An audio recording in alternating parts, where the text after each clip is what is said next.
కూటమి ప్రభుత్వంలో అరాచక పాలన సాగుతోందని ఆరోపించారు మాజీ మంత్రి ధర్మాన కృష్ణదాస్. చంద్రబాబు సర్కార్ కక్ష సాధింపు చర్యలకు పాల్పడుతోందన్నారు.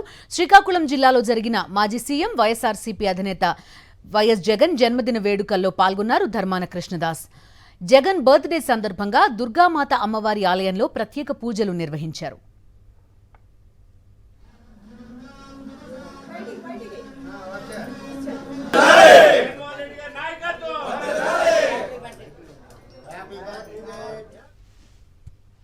ఈ రాష్ట్రాన్ని గతంలో 5 సంవత్సరాలు బ్రహ్మాండమైనటువంటి పాలన, ప్రజారంజకమైనటువంటి పాలన, విద్య, వైద్యం, వ్యవసాయం, ఇతర సంక్షేమ కార్యక్రమాలు నేరుగా ప్రజలకి సహాయం చేసే విధంగా కార్యక్రమాలు చేసి ప్రజలను మన్నన పొందినటువంటి నాయకుడు.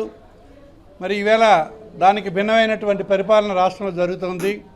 ఫలితాలు వచ్చిన నాటి నుంచి కూడా కక్షాదింపు ధోరణితో చేస్తున్నటువంటి పాలన ఈవేళ మనం 6 నెలలు చూసాం.